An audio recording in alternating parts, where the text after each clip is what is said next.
Hey guys, rainy day here in East Tennessee as usual, but yeah, we've had some pretty good weather here lately, so I can't complain.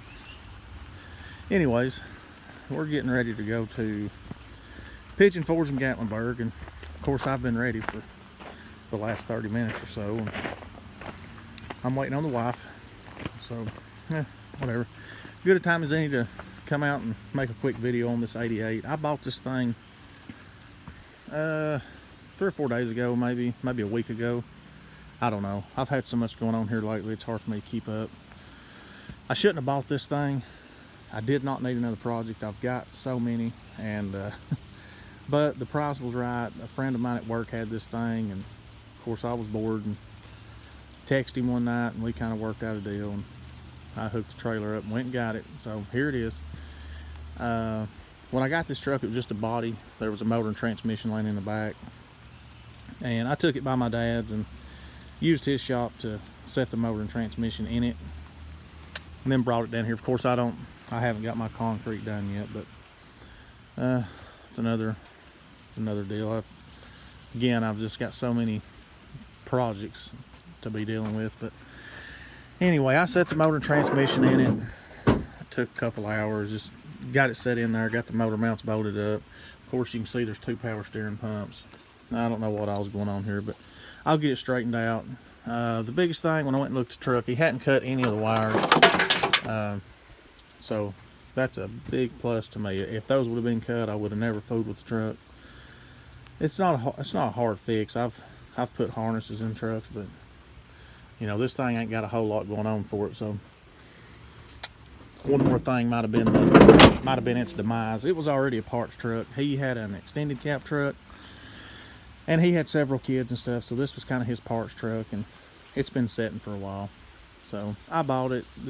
I like this body style. These are the trucks that I drove to school, and I had some pretty nice square bodies, but these were the reasonably priced, dependable trucks. You could get one of these trucks when I was 16, 17, 18 for, you know, $2,500, $3,000, and you had a nice truck. You had a good, dependable truck. It wasn't bad on gas. Of course, they didn't last long with us. We beat them to death, and seems like every one of these I would cut the pipes off right behind the cab, and man, they were loud. And I don't know, if I could go back, I'd strangle my old self. But I ruined a lot of nice trucks like this. But again, they were cheap. They were everywhere. The 4-wheel drives we had, there wasn't a mud hole in the county that we didn't try to hit in them. And of course, the 2-wheel drives, we would, you know, take the overload spring out of the back, cut a coil out of the front, and you know, we'd beat these things to death. And you know, we thought they were fast. Of course, they weren't. They were, you know, sick throttle bodied 305s and 350s. So, but what this one's got, that door don't open. You can open it from the inside, but it's pretty solid. It's got a little rust right there. That's just from wearing one. Somebody's not sprayed the wheel wells out when they've washed it, and something sat in there and rusted it out. This side's it's been folded up right there. This door's been changed at some point. You can see it was green. They painted it, but this is single stage paint, so I may try to polish it out. I don't know. We'll see what it looks like.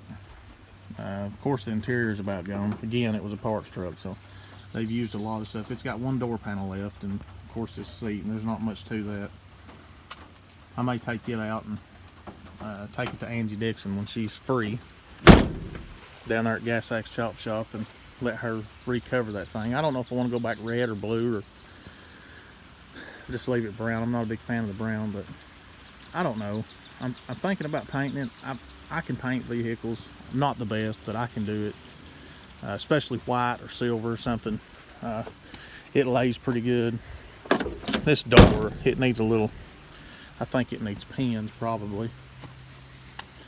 But again, I really think these trucks are right behind the square bodies, and I like the double headlights. So I'm giving that old motor a chance. They took it out of the truck, and it had a cracked flywheel. And again, it's a friend of mine. He's a big dirt track racer. He seems to think the motor would be all right, and I have no reason not to believe him, because I've already paid him for the truck before I even looked at it. So You know, why would he lie? But we're gonna give it a shot. If it's a good motor, it's great. If it ain't, hey, whatever. It's not the first time that's happened.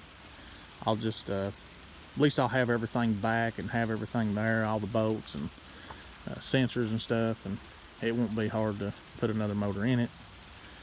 But if the motor runs good, I'll probably go ahead and order the 5.7 drop, probably a front spoiler for that front bumper there, the black spoiler around the bottom. And I made the polish on this thing a little bit and try to straighten that bed out. And I'll probably buy a set of the torque thrust wheels and put on it. I just think they look good on these trucks, but I don't know. What do you guys think? Should I just quit on it? And I don't know. I don't really see any reason just not to get it running. I don't really have anything to use the parts on. I've got a 90 model over here, but I don't need anything off of it. I've also got an 88 parts truck and a 96 or 7 Tahoe, so I might have enough stuff to piece the interior back together.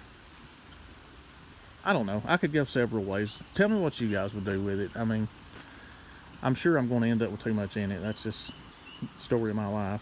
But I like getting stuff like this back on the road. That's just something I like to do. You'd be better off to buy one running and driving and not have to fool with it. But, you know, what fun is that? So, I'll get it running and driving anyways and see where I go from there. I don't know if I'll lower it. And if I do, I'll end up putting a cow hood and stuff on it again, like I said. And I don't know. Again, just up in the air. You guys tell me what you would do with it. But I'm going to go in here and roll the dice and see if the wife's ready. I'm sure she's not. Probably another half hour or so. It takes her a while. So, anyways, give me y'all's opinions on it. Tell me what you would do. Tell me if I'm wasting my time. Tell me if I need to pull it in the woods and just park it and give up on it. Whatever. You can't hurt my feelings. So, all right. You guys have a good day.